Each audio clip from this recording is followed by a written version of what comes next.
Eh bien bonjour.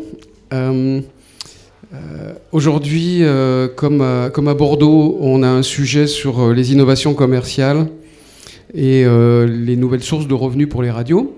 Donc je remercie nos invités d'être venus. Wilfried Tocqueville de Sweet FM, Laurent Porcher de Régie Radio Région, Stéphane Deloffre de Win Media.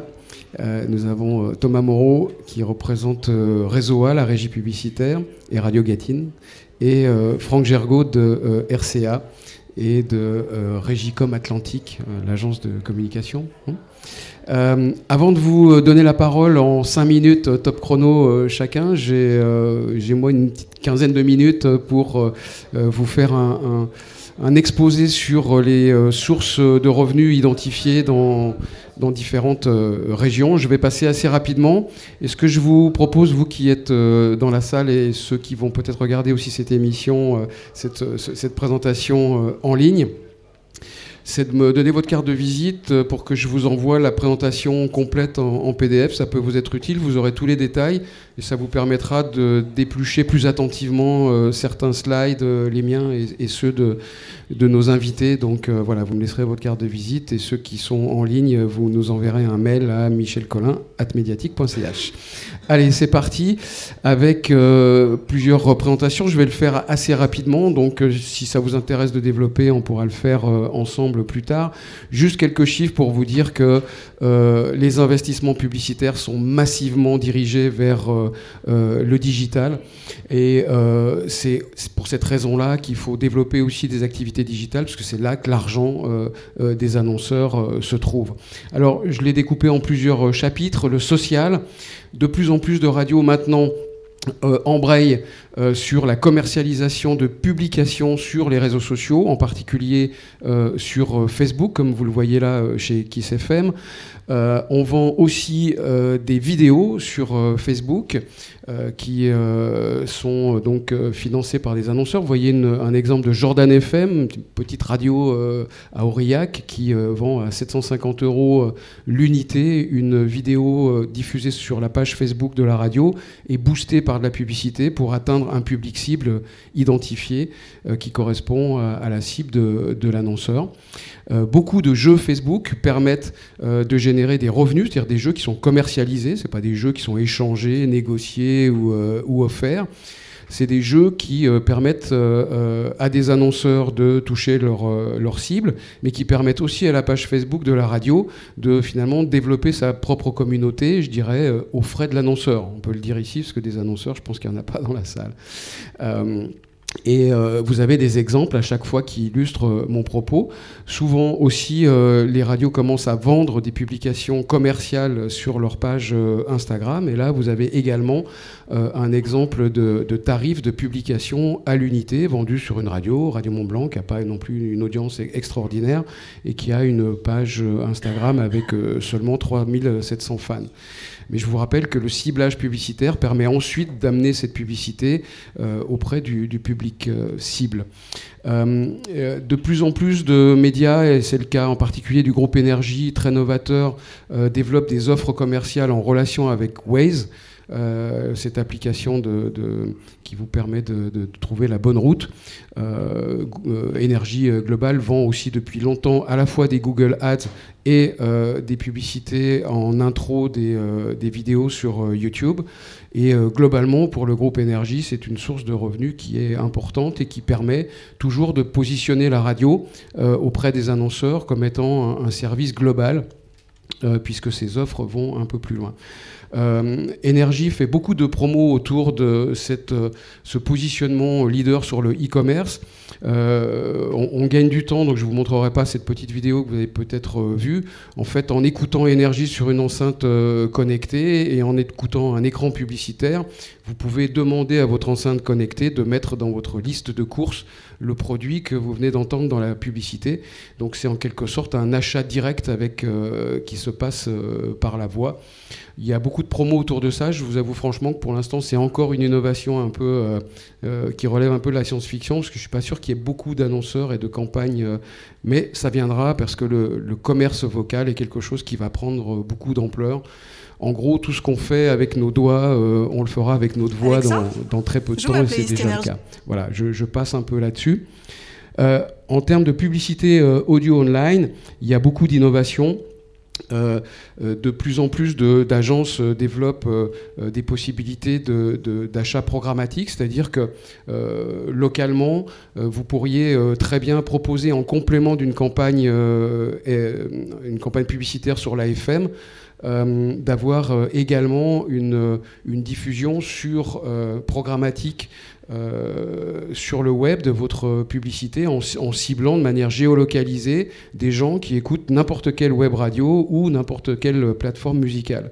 Je sais que ça peut vous paraître curieux parce que vous considérez que ces gens-là peuvent être vos concurrents sur le plan local, mais si vous souhaitez apporter un service complet à vos annonceurs, eh bien l'annonceur il est très intéressé d'acheter en complément de sa campagne sur votre radio des spots qui seront aussi écoutés par les gens qui écoutent Deezer ou Spotify par exemple. Et ça permet de générer des revenus. L'exploitation des datas, beaucoup de radios exploitent d'abord, il faut que vous ayez recueilli des datas de votre audience. Les anglo-saxons considèrent qu'une radio devrait avoir au moins 40% de son audience dans sa base de données. Et ça, c'est assez facile à faire si vous faites régulièrement des jeux et que vous avez des outils qui vous permettent de stocker les données de vos auditeurs. Et une fois que vous avez des données d'auditeurs, eh bien, vous pouvez monétiser ces données. Là, dans cet exemple de Top Music, c'est pas tout à fait la même chose.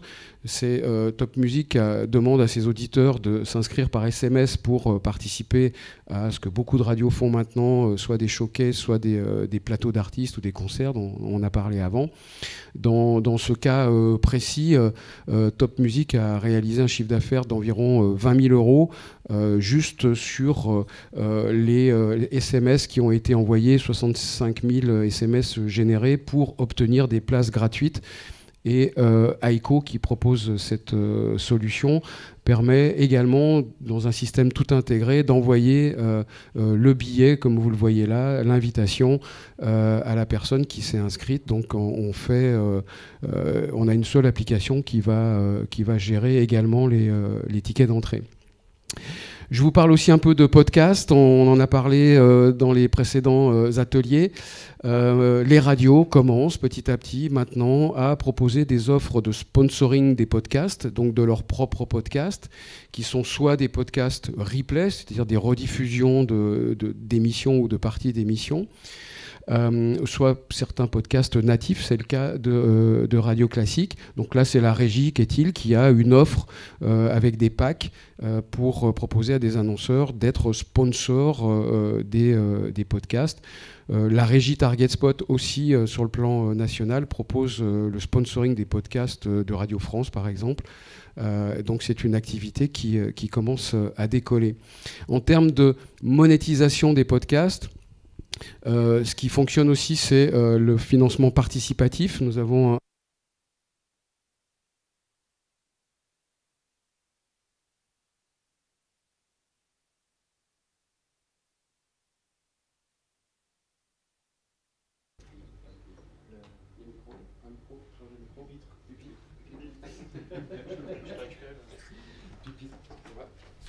voilà. Je vais même comme ça. Voilà.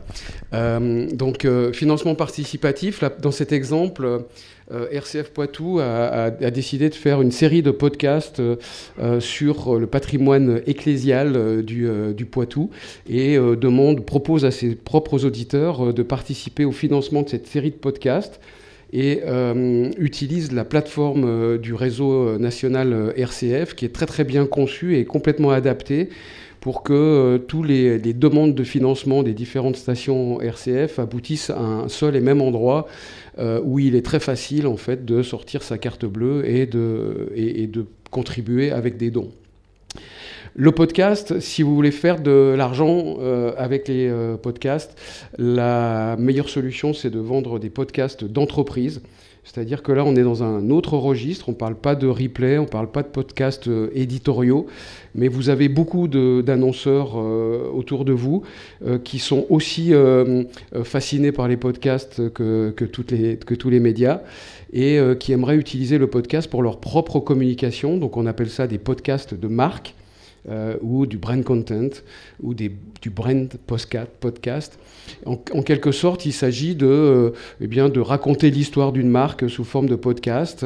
Mais je prends l'exemple de Media Meeting avec qui je travaille, qui est le leader français de la radio d'entreprise et des podcasts de marque, qui développe aussi beaucoup de podcasts de communication interne, c'est-à-dire que maintenant, les grandes entreprises qui ont des communautés mobiles, comme des commerciaux sur le terrain dans toute la France, au lieu de leur envoyer des newsletters ou différents types de messages, on leur envoie des podcasts et on peut contrôler, mesurer l'audience de ces podcasts, savoir qui a écouté quoi pendant combien de temps. Donc on peut aussi contrôler que les salariés de l'entreprise sont bien informés. Il y a toutes sortes de podcasts de communication interne qui se développe. Et là, c'est une activité de production, en fait, mais qui peut générer des marges importantes et qui intéresse une grosse quantité d'annonceurs de toutes sortes qui veulent utiliser le podcast. Et je pense que s'il y a des gens qui sont bien placés pour produire des podcasts de marque, c'est bien les radios. Ce qui est curieux, vous l'avez entendu dans le panel d'avant, c'est que même les gens qui sont dans les groupes de presse écrite, se sont investis dans cette activité-là. Donc ça devrait un peu réveiller les radios. Rapidement, il y a deux entreprises relativement récentes, WeCompose et GetASound, qui proposent, donc là je viens dans un autre domaine, mais on est aussi dans la production, qui propose maintenant du design sonore et des identités sonores à des prix qui sont très très bas maintenant. On parle à partir de 450 €. On fait appel à des communautés en fait de compositeurs et on fait en quelque sorte descendre le prix. C'est pas forcément toujours une bonne idée, mais ça permet en fait de réaliser des identités sonores avec des coûts qui sont très attractifs maintenant et de très bonne qualité. L'intérêt pour vous, c'est de vendre des identités sonores qui vont être exploitées par vos annonceurs de différentes manières, comme vous le voyez à l'écran, évidemment dans les spots radio, mais dans la musique d'attente, dans des podcasts, dans des vidéos, dans des événements, sur les assistants vocaux. Je vous rappelle qu'un spot publicitaire dans lequel il n'y a pas d'identité sonore pour une marque a un taux de mémorisation qui est très très faible. En gros, un spot radio, un annonceur qui fait de la radio sans avoir une identité sonore, c'est un peu comme faire de la pub dans un journal ou sur un 4x3 sans avoir votre logo. Ça n'a pas de sens. Et en plus, ça permet aux radios de générer des marges qui sont intéressantes sur la partie production. Spot contextuel, pour rester dans des idées de monétisation qui sont relativement traditionnelles et assez simples. L'idée, et c'est assez à la mode, c'est de faire des spots qui sont conçus pour être diffusés à un horaire très précis et non pas en floating toute la journée, n'importe quand, sans qu'on sache forcément dans quel horaire. Je vous fais juste écouter un exemple pour bien illustrer le propos. L'annonceur vend des automatismes de porte de garage. Le message est diffusé une fois par jour seulement, c'est un message par jour, dans un écran du matin qui correspond au contexte dans lequel les auditeurs sont confrontés à la situation parce qu'ils sortent de chez eux, ils ont pris un orage sur le coin de la figure en refermant la porte de leur garage ou de leur portail et on leur envoie ce type de message. Ce matin, vous avez quitté votre domicile pour vous rendre à votre travail. Et comme tous les matins, vous avez dû monter, puis redescendre de votre véhicule et vous battre avec votre porte de garage ou votre portail. Maintenant, imaginez un monde dans lequel vous pourriez fermer votre portail avec une simple télécommande sans descendre de votre voiture. Ce monde, c'est Avenir Automatisme à Saint-Étienne. 04 77 81 55 55 81 55 55 ou avenir-automatisme.com. Voilà, alors vous avez compris, l'idée du spot contextuel, c'est toujours un spot qui dit, voilà, ce matin, vous êtes en train de faire ça, ou aujourd'hui, ou là maintenant. Donc on met l'auditeur en situation et on est beaucoup plus efficace. Dans le même registre, M6 aussi a développé ça en télé et le fait maintenant sur la radio en créant des écrans contextuels. C'est-à-dire qu'on va vous dire, par exemple, voilà, c'est l'heure de trouver une terrasse sympathique pour le déjeuner. Et puis, juste derrière ce petit jingle d'habillage qui est diffusé au début d'un écran, eh bien, derrière, vous avez 2 ou 3 spots de resto qui vont faire la promo de leur terrasse. Et en fait, on attire l'attention de l'auditeur sur des messages publicitaires qui sont directement connectés avec ce contexte. Les offres fil rouge, c'est intéressant, le groupe Énergie a développé il y a peu de temps cette proposition commerciale qui consiste en fait à vendre une campagne annuelle avec très peu de spots par jour, un peu dans l'esprit de ce que je viens de vous présenter pour les portes de garage. Il y a un spot par jour, mais pendant toute l'année, dans un horaire très précis, un peu comme du sponsoring finalement. Et de plus en plus d'annonceurs et de régies considèrent que maintenant, d'avoir un annonceur avec peu de messages par jour, mais sur une très longue durée, c'est finalement beaucoup plus efficace et pérenne, à la fois pour l'annonceur qui va pouvoir construire sa réputation, plutôt que d'avoir des campagnes ponctuelles à 8 spots par jour pendant 10 jours qui vont griller en quelque sorte le budget d'un annonceur et qui n'aura jamais les moyens de faire d'autres campagnes dans l'année. Donc la tendance, c'est plutôt d'étaler un peu les campagnes radio dans le temps, plutôt que de les concentrer sur des périodes très très courtes. Autre tendance qu'on retrouve, c'est l'organisation de meetings pour les clients.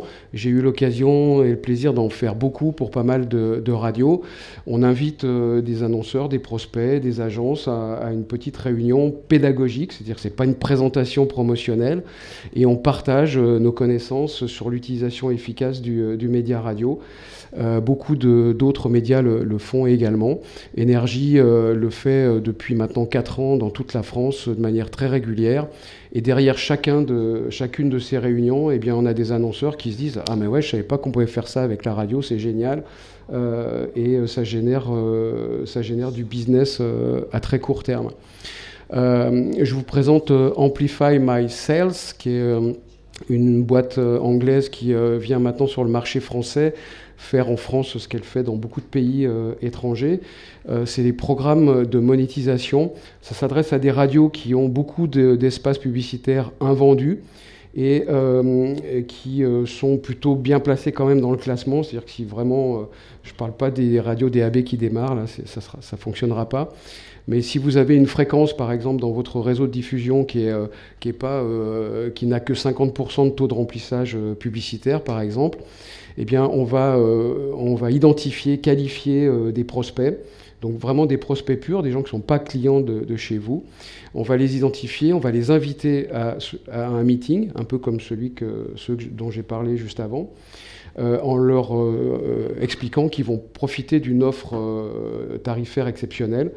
Et en fait, on va leur proposer un membership, c'est-à-dire qu'on va leur dire, ben voilà, il y a 30 possibilités seulement d'achat d'un volume de spots qui sera réparti sur les 12 prochains mois à des conditions exceptionnelles, très remisées. Mais qui, à l'issue de ces différentes présentations et des petits groupes de prospects, eh bien, vont générer des contrats. C'est mathématique, hein, on identifie 150 prospects, il y en a 80 qui viennent à ces différentes présentations qui sont étalées sur 2 ou 3 jours. Mathématiquement, il y en a une trentaine qui signent des contrats annuels et ça fait 2, 3, 400, 500 000 euros, pardon, suivant vos tarifications. Et pour certaines de vos fréquences, ça peut représenter pratiquement un tiers du chiffre d'affaires annuel généré en 3-4 jours. Ça fonctionne dans plein de pays et si vous voulez en savoir plus, n'hésitez pas à venir me voir. Je finirai avec ma petite auto-promo en vous disant que, je l'ai annoncé tout à l'heure, je vous propose de vous abonner au briefing. Ça s'adresse autant aux commerciaux finalement maintenant qu'aux antennes. Et le briefing vous permet chaque vendredi matin d'avoir des exemples de campagnes, des exemples de spots, de dispositifs, de stratégies par secteur d'activité, des exemples d'opérations antennes. Et ça facilite grandement la vie des commerciaux. Voilà, je ne sais pas combien de temps j'ai pris, mais j'ai été beaucoup plus vite que la dernière fois pour faire cette présentation-là. Et maintenant, je vais laisser la parole à nos différents intervenants qui vont pouvoir avoir le micro HF ou pas. Là. Oui, maintenant, oui. C'est quand même plus pratique. Et on va commencer par Laurent. Donc là aussi, c'est un timing... de 5 minutes chacun sur les différents sujets. Laurent Porcher, qui est le patron de Régie Radio Région, qui a connu un développement fulgurant ces dernières années, qui devient maintenant, je crois, la deuxième force commerciale radio en France, va nous parler de la commercialisation des fréquences DAB et nous expliquer comment RRR, comme on dit, envisage la commercialisation de ces nouveaux supports. À toi, Laurent. Bonjour. Alors, plutôt qu'une innovation, c'est plus une réflexion pour l'instant, puisqu'on a un certain nombre d'éditeurs avec qui nous travaillons, notamment Sweet FM et Wilfried Tocqueville qui est là, qui ont obtenu un certain nombre de fréquences en DAB+, et se pose la question, alors pas demain, enfin en tous les cas pas demain à Nantes, mais se pose la question de monétiser effectivement ces nouveaux espaces publicitaires. Et alors, je vais bouger parce que je vois plus en fait et je me souviens plus de la presse. Le constat, c'est qu'on pense qu'avec le DAB+, et ça a été dit ce matin, il y aura un nombre d'acteurs et une offre radio beaucoup plus importante par ville. Je crois qu'à Nantes, c'est 39 acteurs nouveaux ou pas. Certains acteurs sont et en FM et en DAB+, mais c'est à peu près 39 acteurs qui vont s'ajouter aux radios FM. On peut penser qu'à terme, les auditeurs, enfin on ne peut pas dupliquer les auditeurs, donc les audiences seront éventuellement fragmentées. Voilà. Et alors bien sûr, il y aura une audience DAB+ à construire, mais partant de ce constat, une des idées qu'on a évoquées avec certaines des radios qu'on a en régie, c'est de créer des offres incluant tous les types de diffusion, c'est-à-dire FM, DAB+, et IP, de façon à offrir à l'annonceur une audience quand même conséquente, de créer des bouquets DAB+, et IP dans certaines zones, au IP et FM. Attends, si tu peux revenir en arrière. Voilà. Et puis c'est bien sûr pour les éditeurs, l'avantage, c'est de mutualiser les coûts de commercialisation de ces nouvelles fréquences sur des territoires où ils ne sont pas forcément présents avec leurs propres équipes commerciales et où, une fois encore, les audiences seront peut-être faibles au démarrage. Alors quelques exemples qui nous concernent, nous, directement, avec les éditeurs que nous avons en régie. Par exemple à Rouen, où jusqu'à présent on a 2 radios FM qui sont Cristal et Virgin, et avec l'arrivée de Clase, Océane, Radio Bonheur et Sweet FM par ordre d'apparition alphabétique, on pourrait commercialiser non plus 2 programmes radio mais 6. Et à Nantes, pareil, on a aujourd'hui 2 radios, It West et Virgin, et non pas It West et Cristal, et on a 3 programmes DAB+, Clase, Océane et Radio Bonheur qui vont venir s'y ajouter. On a également un autre éditeur qu'on a en régie et qui a obtenu des fréquences FM à Nantes, c'est le groupe de Jean-Éric Valli, le groupe 1981, qui a obtenu 2 fréquences. Donc on pourrait avoir jusqu'à 7 ou 8 fréquences, 8 programmes radio à vendre sur une ville comme Nantes. Voilà, et comme je le disais, on a un certain nombre d'éditeurs qui aujourd'hui ont obtenu des fréquences en DAB+, qui pourraient venir s'ajouter aux fréquences FM qu'on commercialise. Et l'idée est d'explorer ces pistes, d'offrir des recettes aux éditeurs, recettes qui seront sans doute pas très importantes pour l'instant, enfin au démarrage, mais qui pourraient peut-être tout simplement permettre de couvrir les coûts de diffusion. Voilà. Merci. Peut-être juste une petite question, ou si vous avez juste une question, je pense qu'on a le temps dans les 5 minutes imparties de poser une question à nos invités. Je ne sais pas si vous avez une question. Moi j'en ai une. Est-ce que ça va se développer dans d'autres régions, cette idée-là? Alors, nous, notre vocation régie, c'est d'être au service des éditeurs. Donc si demain, des éditeurs, et on a le cas, enfin, je le redis, parce que Wilfried est là, on a eu cette réflexion avec Wilfried et Sweet FM qui a obtenu des fréquences, nous sommes présents.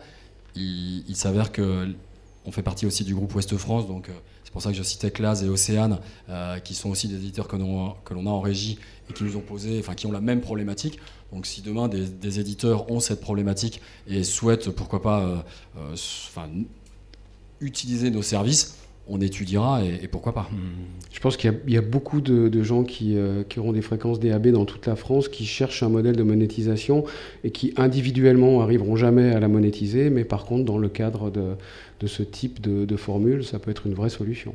C'est effectivement, enfin en tous les cas c'est l'idée, puisque les audiences étant très faibles, prendre le risque de monétiser des audiences DAB+, très faibles, c'est en fait de ne pas pouvoir satisfaire un annonceur, alors qu'en se groupant, je dirais qu'en agrégeant les audiences, on devrait pouvoir apporter un service convenable à l'annonceur.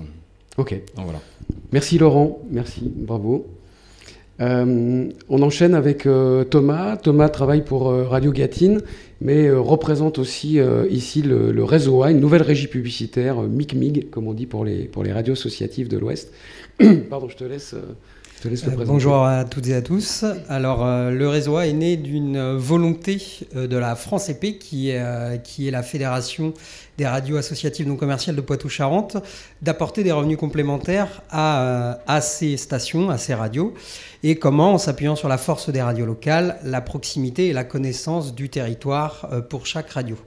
On a fait un constat dans le cadre de réunions qu'on a menées ensemble pour la création de ce réseau, c'est que nous avons chacun une bonne imprégnation sur notre petit territoire, mais qu'il est difficile d'attirer des annonceurs, des grands annonceurs, sur nos petites stations, de par le fait qu'il faut communiquer avec plusieurs personnes, puisque chaque station est indépendante, et que notre territoire est trop resserré, trop petit, pour intéresser, je vais prendre l'exemple, un exemple d'institutionnel, la région Nouvelle-Aquitaine.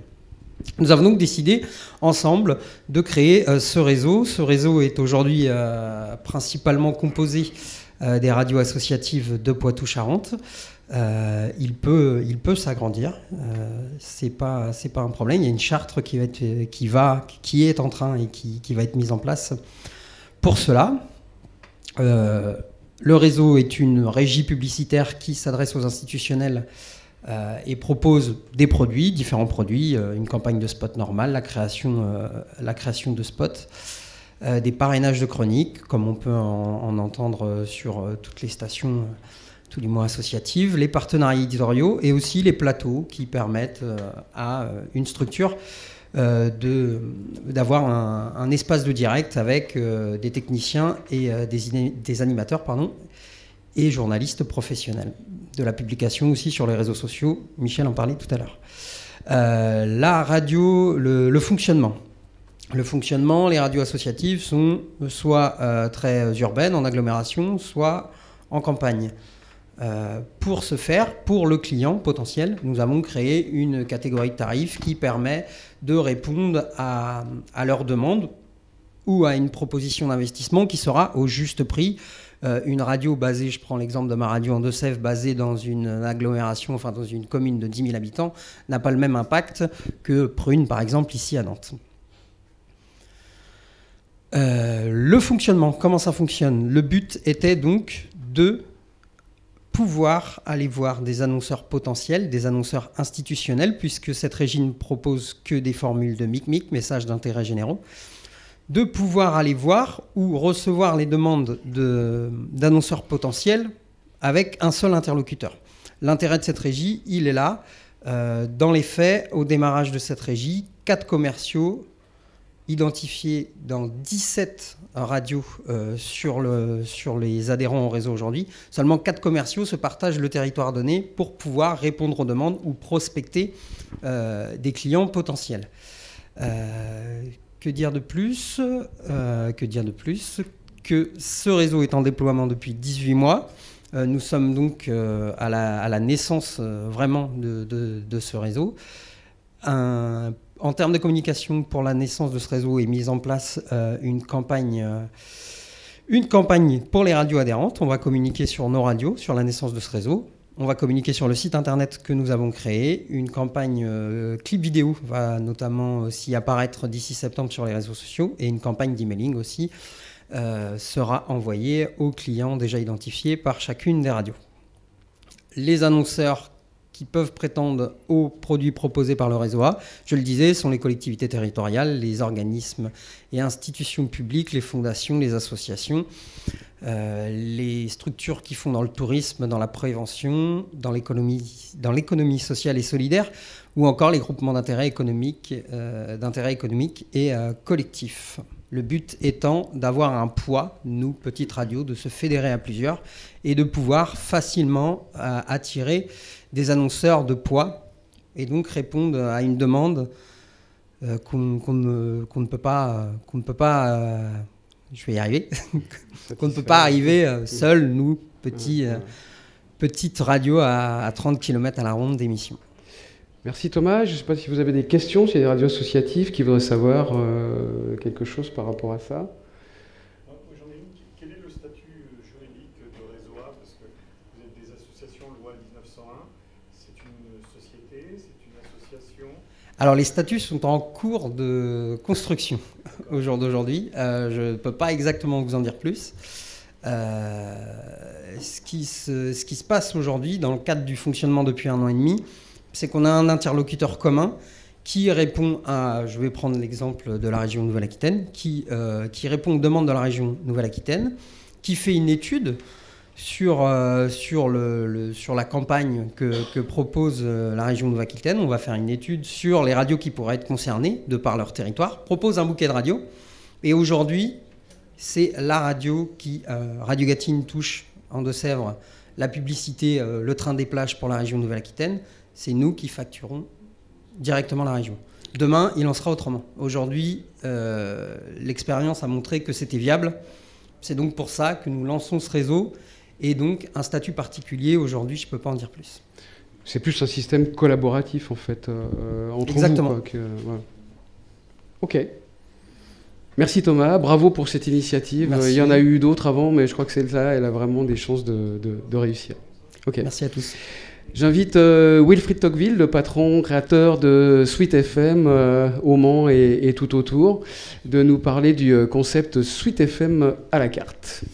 Alors, Sweet FM à la carte, bonjour à tous, c'est né d'une problématique d'un client qui, en l'occurrence, était le conseil départemental du Loir-et-Cher. Alors, les conseils départementaux ont en charge, entre autres, les routes, les transports scolaires, en tout cas certains transports scolaires. Et eux avaient une problématique, ils voulaient communiquer sur les conditions particulières, météorologiques notamment, c'est-à-dire alerte de neige, alerte de verglas. Et ça, ce sont des alertes qui peuvent tomber à n'importe quel moment. C'est Météo France qui publie les alertes en question, mais qui peuvent très bien tomber à 22h, 23h, 1h du matin. Et eux voulaient que dès 6h du matin, pendant la matinale par exemple, des spots passent pour dire attention, les transports scolaires sont arrêtés, attention, il y a du verglas, soyez prudents, ne roulez pas, les axes sont bloqués, etc. Mais ils voulaient pouvoir le faire à n'importe quel moment. Alors nous, à moins de faire une astreinte d'une personne qui peut recevoir une demande d'un seul annonceur à 3h du matin, c'est un peu compliqué. Donc on a essayé d'automatiser les choses. Donc la régie Radio Région, avec nous, on a monté ce système-là. L'annonceur, donc là en l'occurrence le conseil départemental de Loir-et-Cher, dispose d'un spot générique qui passe à l'année. Donc ce spot passe dans des horaires bien précis, donc en semi-floating, en gros entre 6h et 9h et en fin de journée. Par défaut, c'est ce spot générique qui passe. Et ils nous ont fait produire également un certain nombre de spots. Donc un spot verglas, un spot neige, il y en a d'autres, pluie, etc. Conditions particulières. Toute canicule. Voilà, canicule. Alors ça, on n'a pas eu encore, mais là, on aurait pu, effectivement. Dès lors qu'il y a un impact net sur la population, ils accèdent à une interface qu'on leur a mis en place. Donc, par défaut, c'est ce spot générique qui passe. Alors, pour eux, c'est un spot sur leur site internet qui donne des infos, effectivement, sur l'état des routes, etc. Donc, ce spot passe à l'année. Ils arrivent sur une interface, dès lors qu'ils ont eu une alerte ou qu'ils veulent modifier ce spot. Et là, ils ont... Alors, je ne sais pas si on a les images. Voilà, donc ça, c'est... là, il n'y a rien sur cet exemple-là, mais ça leur permet de voir le spot qui est actuellement en diffusion, donc a priori plutôt le spot générique. Ils choisissent une date de début, une date de fin, date et heure de début, date et heure de fin. Ils choisissent un spot alternatif, donc par exemple spot neige de, si il est 23h lundi, donc de demain mardi à 6h jusqu'à 16h si l'alerte s'arrête à cette heure-ci. Ils valident. Et immédiatement, dès le lendemain 6h du matin, le spot générique sera remplacé à l'antenne, sur les horaires déjà définis avec l'annonceur, par ce spot neige. À partir de 16h le lendemain, automatiquement aussi, le spot générique reprendra sa place à l'antenne. Ils ont la possibilité de planifier plusieurs campagnes comme ça à l'avance, et ils peuvent aussi modifier en temps réel si l'alerte finalement est annulée ou bien si elle est prolongée. Au contraire, ils peuvent là encore toucher leur planification. Donc ils ont une totale maîtrise de leur diffusion et de leur choix de spot. Où qu'ils soient, il nous arrive d'avoir parfois, eux nous ont dit que parfois ils planifiaient leur spot le dimanche soir depuis leur canapé, parce que voilà, ils ont cette souplesse. Et il y a aussi ensuite un mail qui est envoyé à une liste d'interlocuteurs pour leur confirmer que le spot, donc là en l'occurrence spot 2 neige, sera bien diffusé à partir de telle date et que le spot générique reprendra ses droits à partir de telle autre date. Donc on a pu apporter cette souplesse qui est née d'une demande d'un annonceur. On n'a rien inventé parce que ce système-là existe, notamment les panneaux lumineux, notamment les sociétés comme OxyLive, etc., qu'on voit fleurir un peu partout, proposent à leurs annonceurs d'avoir une interface comme ça où ils peuvent choisir leur création en temps réel. C'était dommage que la radio ne puisse pas le faire. Et là, ce client-là, clairement, n'aurait pas signé si on n'avait pas pu leur apporter cette souplesse, parce qu'ils avaient besoin de pouvoir à tout moment agir sur leur contenu. Donc, c'est ce qu'on appelle une campagne météo-sensible, en fait, en l'occurrence. Là, voilà. Il y a d'autres radios, par exemple, en Suisse, qui ont aussi développé des technologies comme ça, qui permettent, par exemple, à l'issue d'un match de foot, suivant le résultat du match, d'avoir immédiatement derrière un spot ou un autre spot. Ce sont des usages qui sont très fréquents sur le web. Il est important que les radios puissent développer cette technologie. Ce qui m'amène sur une question, Wilfried, c'est cette technologie que j'imagine tu as développée toi-même, puisque tu es reconnu pour ton ingéniosité technologique. Pas tout seul. Mais est-ce que, par exemple, cet outil pourrait être exploité par une autre radio? Est-ce que tu es loueur, vendeur de ta solution? Alors, on y a réfléchi parce que j'ai eu des demandes. Bon, c'est pas franchement notre métier. Très honnêtement, il n'y a rien de très compliqué. N'importe quel logiciel de diffusion, donc nous, CESETA, mais Winmedia sait très bien le faire aussi, puisqu'on a eu l'occasion de l'utiliser aussi, c'est très bien surveiller un répertoire, aspirer un fichier dès lors qu'il arrive. Là, le spot s'appelle CD41.mp3 par exemple, je prends un exemple, il est en diffusion. Là, le site web, tout bêtement, lorsque l'annonceur choisit le spot neige, le renomme en CD41.mp3, l'envoie par FTP dans un répertoire qui est surveillé par le logiciel de diffusion, il est aspiré, il est remplacé.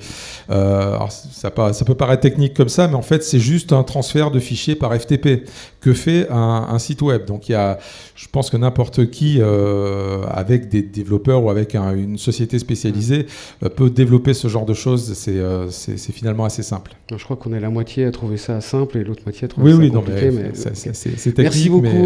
Merci beaucoup, Wilfried. Je ne sais pas si vous avez une question par rapport à cette brillante idée simple mais innovante. Non ? Ok. Merci, Wilfried. De rien. Merci. Notre quatrième invité est Stéphane Deloff, qui représente Winmedia, oui. Et qui va nous parler d'une solution développée par Winmedia qui s'appelle WinSales, qui fait beaucoup de choses. C'est un peu le couteau suisse aussi. Oui, en fin de compte, Winmedia, c'est une société d'automation radio, ça, je pense que vous le savez. Dans cette série de logiciels qu'ils proposent, ils ont un nouveau-né qui est WinSales, qui est un CRM, donc un outil d'aide au suivi et à la relation client. Je vais rebondir sur ce que disait Wilfried, parce qu'effectivement, désormais avec le WinSales, puisque c'est un système qui est fait avec des administrateurs et des utilisateurs, et en fonction des droits que l'on donne à certaines personnes, ils ont la possibilité d'interagir sur leur fichier client. Ça voudrait dire que le client, c'était le conseil départemental, pourrait avoir un accès à cet outil et créer lui-même ses campagnes, acheter lui-même ses campagnes. Voilà. Donc on gagne du temps, effectivement on interagit dans l'immédiat, ça peut se faire très rapidement et facilement. Le logiciel a été développé comme un logiciel marchand, c'est-à-dire qu'on a des produits, les produits de la radio, on les met dans un caddie et ça donne une addition. Et après on a juste à régler l'addition. Voilà. Donc c'est assez simple. Et nous, avec WinSales, il faut savoir où on se situe dans l'acte de vente de la radio. J'écoutais ce que tu disais en préambule, Michel. Les commerciaux sont là pour vendre des produits. Ils ont des produits packagés ou des produits qui sont du spot publicitaire courant. Mais lorsqu'ils vont le vendre, il le commente au client, il le développe, et nous, on se situe après. C'est-à-dire que les beaux dossiers que l'on voit, moi j'en ai fait des centaines dans une autre vie, il faut toujours continuer à les faire. Et c'est à partir du moment où le client a décidé qu'effectivement il allait acheter tel ou tel produit, il va le rentrer dans son outil CRM. Il va retrouver les mêmes produits qu'il a vendus à son client, il va appliquer les conditions générales de vente, les remises, les majorations, et il va respecter donc toutes les conditions qui sont liées à la régie, et il va pouvoir adresser son bon de commande. Voilà. Mais en même temps, c'est d'une simplicité enfantine. Ça va être très simple pour lui de le faire, très rapide, mais on n'oublie pas cette première étape quand même qui est d'aller vendre sur le terrain le spot publicitaire. Donc de vendre une étude, une réflexion sur un plan média. Voilà. Donc vous avez la possibilité avec WinSales effectivement de rentrer toute votre grille de tarifs de votre radio, ville par ville ou radio par radio, vous pouvez avoir plusieurs radios et affecter des produits à la vente suivant les radios. Voilà. Donc pour le directeur de la station, c'est intéressant parce qu'il va pouvoir maîtriser son chiffre d'affaires, son prévisionnel, il va pouvoir regarder aussi son encours de facturation, son encaissement. Le directeur commercial, lui, qui va manager les forces de vente, va créer ses produits, va vérifier si sa grille tarifaire est respectée, si sa politique commerciale est mise en application. Il va pouvoir manager ses commerciaux avec ce logiciel. Les commerciaux, eux, vont pouvoir répondre à la problématique des annonceurs, c'est-à-dire créer des plans médias, facilement les tarifer, et après pouvoir les envoyer de manière dématérialisée. Et après, bien entendu, tout ce qui est comptabilité, facture, émission de factures, d'avoir, regarder si les encaissements sont bien réalisés et la reconstitution, la réconciliation avec le système informatique de comptable de la station peut être fait. Voilà, donc on se situe à ce niveau-là. Voilà. Est-ce que c'est la fin du métier de planificateur? Alors maintenant c'est le commercial donc qui finalement est son propre planificateur? Alors je dis pas oui, c'est la fin du métier de planificateur. Non. Le commercial aujourd'hui, effectivement, lorsqu'il va vendre une campagne, elle va être directement planifiée. Ça veut dire que si on fait un aller dans l'outil de diffusion, il y a aussi un retour, c'est-à-dire qu'on sait les niveaux d'encombrement des écrans publicitaires. Donc ça peut être très intéressant si on veut vendre des écrans qui sont vides, faire des offres promotionnelles dessus. On a en permanence la force de vente connaît le taux de remplissage des écrans publicitaires, mais il faudra toujours un planificateur parce que un écran publicitaire, il faut que ça soit harmonieux. Il y a des choses à faire dans les écrans publicitaires pour qu'en diffusion, ça soit intéressant et audible. Voilà, donc il faut sweeper des publicités, il faut rajouter des jingles. Ça se fait beaucoup. Une minute avant la fin de l'écran, on annonce que la musique va revenir. Et ça, le logiciel ne peut pas le faire. On planifie les campagnes. Mais il faut forcément quelqu'un qui, à un moment donné, va rendre harmonieux l'écran publicitaire. Voilà. Donc un outil tout en un, planification, tarif, CRM, donc gestion de la base de données client, pilotage commercial, facturation. Je crois que le hasard fait que tu as un utilisateur qui est pas loin de toi, Franck, qui, si je me trompe pas, utilise ce type d'outil. C'est pas exactement le WinSales, mais c'est la version précédente. Le WinBiz. Le WinBiz. Tu as été, je crois, une des premières radios à le faire pour te simplifier la vie. 2009, ouais, voilà. Voilà, donc le WinBiz, c'est l'ancienne version. Le WinSales, c'est la nouvelle version qui est développée en interne. Donc le support est en interne. Ça, c'est important parce qu'il doit y avoir un suivi. Il y a des améliorations qui vont être faites. On a énormément de retours de la part des radios sur des besoins spécifiques, mais on s'aperçoit que ces besoins spécifiques peuvent servir à beaucoup de monde. Donc on aime bien avoir ce retour et on a développé aujourd'hui un logiciel qui est complet puisqu'il va de la prise du bon de commande jusqu'à la facturation et l'encaissement. Donc avec toutes les étapes qu'il peut y avoir entre les deux postes. Je me permettrais de juste rajouter un petit détail. C'est un avantage, selon moi, c'est qu'on évite les erreurs, on évite les petites magouilles. Donc c'est plus rigoureux et voilà, au final, on gagne de l'argent. On maîtrise son espace, ça voilà. C'est clair. Merci Stéphane, merci. Bravo. J'enchaîne avec notre dernier invité, c'est la transition facile. Franck Gergaud est le patron de RCA et entre autres activités de radio, Franck a décidé il y a 1 an ou 2 de créer une agence de communication. Tu vas nous expliquer pourquoi créer une activité annexe à la radio et qu'est-ce que ça apporte à la radio, si ça apporte quelque chose. Bonjour à tous, et puis on est très heureux d'émettre ce jour en DAB sur Nantes. Nous aussi, on va faire partie de l'aventure. Et puis, il y a des nouveaux enjeux qui viennent là, dans les années à venir concernant bien la radio, le marché publicitaire aussi, qui n'est pas si évident, parce qu'on a quand même des nouveaux acteurs qui vont rentrer ici dans notre région. Donc l'auditeur ne va pas se multiplier tout seul, c'est peut-être le chiffre d'affaires qui va se fragmenter. Donc à nous de prévoir, d'anticiper les évolutions possibles.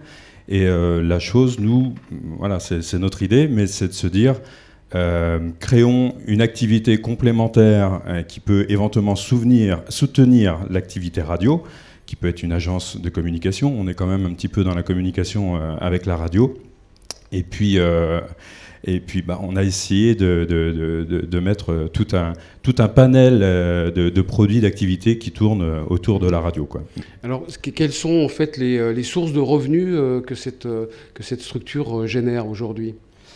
Source de revenus que la structure génère, bien sûr, la radio, notre cœur de métier.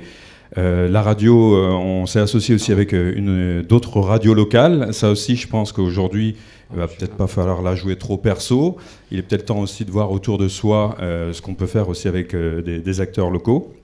Donc ça aussi, c'est une évolution pour nous, de travailler notamment, pourquoi pas, avec Radio Caroline, Décibel, RCA, de pouvoir produire pour certains annonceurs des campagnes régionales. Donc ça nous permet aussi de ne pas rester de côté quand on a des appels hors local où il faudrait être un petit peu plus sur du régional, quoi. On a mis en place aussi un département vidéo. Donc là, ça fait 1 an qu'il est en place. Aujourd'hui, ce département s'autofinance. Maintenant, il va falloir passer à la phase où il va falloir gagner de l'argent avec.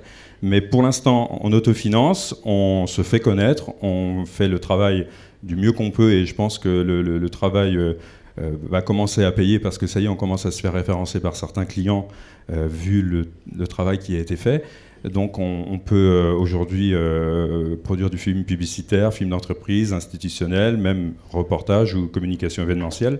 Donc tout ça aujourd'hui est à notre portée et nous permet de nous développer et puis aussi d'être un produit complémentaire aussi avec la radio, parce que quelle est l'entreprise aujourd'hui qui a un site internet, qui est sur les réseaux sociaux, qui n'a pas besoin de vidéo, sachant que la vidéo est sans doute un des vecteurs sur le web le plus viral, quoi. Donc aujourd'hui, il nous faut ce complément vidéo et vu qu'on l'a intégré nous dans l'entreprise, ça nous sert aussi pour mettre notre radio en avant, quoi. On part aussi donc sur l'événementiel. Donc l'événementiel, aujourd'hui, on organise des salons de l'habitat. Ça peut peut-être vous sembler saugrenu. Nous, parce que c'est un métier, salon de l'habitat et la radio, c'est peut-être 2 métiers complètement à part. Oui, comme la vidéo, comme les réseaux sociaux. Voilà, sauf qu'il y a toujours une liaison, c'est qu'aujourd'hui, on est une radio locale. Pour s'en sortir dans ce marché toujours peut-être de plus en plus difficile, c'est de vraiment nouer une vraie relation commerciale avec ses clients. L'entretenir et de par des salons nous permet, on a un salon là sur la Presqu'île qui fonctionne très bien, 150 exposants et sur ces 150 exposants on a quoi, 6 annonceurs, quoi. Et donc ça permet au fil du temps d'entretenir une relation commerciale. Chaque année ces 150 exposants reviennent, commencent à nous connaître, voilà, on tisse du lien. Et aussi, il y a derrière l'efficacité. C'est des salons pour eux qui marchent, on draine du monde. Ces personnes qui viennent aussi sur ces événements sont des potentiels auditeurs. Donc on allie le côté chiffre d'affaires, le côté recruter aussi des auditeurs. Et tout cet écosystème fait qu'aujourd'hui, c'est gagnant-gagnant pour une nouvelle activité qu'on crée. Et cette nouvelle activité est capable aussi aujourd'hui de booster le chiffre d'affaires qu'on fera demain en radio. Donc c'est pas tout à fait imbécile de partir dans plusieurs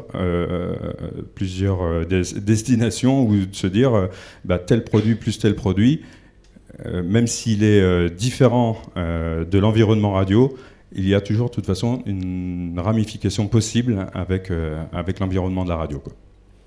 Ok, merci Franck. Peut-être une question pour Franck. Franck vous a donné des informations sur la rentabilité. Je crois que c'est maintenant que ça va commencer à être rentable. Tout ça, ça a demandé beaucoup d'investissement.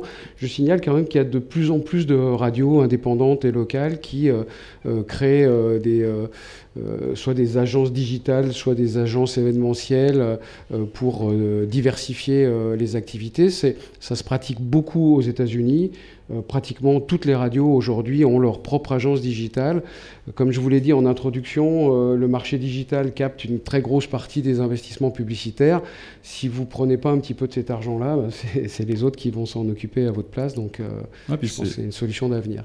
Et c'est pas évident pour les radios parce que voilà, on est dans un monde qui évolue très très vite. On parlait tout à l'heure des gros, des GAFA. Ça, bien sûr, il y a toute une économie sur le marché publicitaire qui part là-dedans. Mais aujourd'hui, sur le terrain, moi, ce que j'en ressens et ce que je vois, les petites radios ou de moyenne taille, c'est pas la fête. Hein.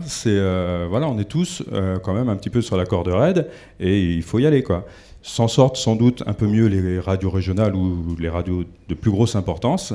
Et à nous d'être malins, de pouvoir avoir des produits un petit peu diversifiés pour pouvoir y arriver, quoi. Parce que aujourd'hui, si c'est simplement d'attendre que Ouest France nous rachète, parce qu'on en est là quand même aujourd'hui, ici, nous, dans la région, tout à l'heure, on parlait des prédateurs. C'est pas un mot galvaudé. Hein. C'est réellement quelqu'un ici qui fait son marché des radios locales. Donc, à nous de nous structurer, et puis il y a moyen de le faire, et d'exister, et c'est avec ce genre d'outils qu'on peut tout à fait cohabiter dans un monde sans se faire manger et sans passer sous la coupe des plus gros, quoi. Donc, on a encore de l'avenir, quoi. Ok, oui, alors on a une question quand même. Allez-y. Alors, c'est la partie, c'est vraiment sur la partie commerciale. Nous, c'est 4 commerciaux maintenant, une personne à la vidéo, et puis c'est nous tous où on se retrousse les manches pour tous les événements. Et voilà. Donc, pour l'instant, on le fait avec notre structure. Et c'est quand ça va monter en puissance qu'on pourra encore embaucher et puis affiner. Mais c'est vrai que c'est énormément d'énergie et être 24/24, 7 jours sur 7. Voilà, au turbin, quoi. Peut-être pour compléter la réponse, aux États-Unis, par exemple, beaucoup de médias locaux développent des agences digitales ou des agences de communication, mais uniquement sur la partie commerciale. Et en général, toutes les prestations sont sous-traitées, de manière à ne pas plomber en quelque sorte la structure avec des développeurs pour la partie digitale. Et ça fonctionne très bien. Comme vous le faites avec des studios de production sur les spots, hein, vous déléguez la production à des sociétés, vous prenez une marge, vous pouvez aussi avoir une activité commerciale, confier la partie digitale ou vidéo à des prestataires et prendre votre marge et avoir une offre globale en marque blanche, un peu comme on dit, quoi. Voilà. Ok, très bien. Merci Franck, merci beaucoup. Merci à vous. On a fait plus court que prévu pour rattraper le timing. Si vous avez des questions, n'hésitez pas. Si vous voulez le PDF de tous ces slides que vous avez vus à l'écran, vous me donnez votre carte de visite et je vous promets que je vous envoie le PDF ce soir ou demain. Et merci aux organisateurs et rendez-vous à Marseille aussi pour la suite du Radio Tour. Voilà, bonne soirée.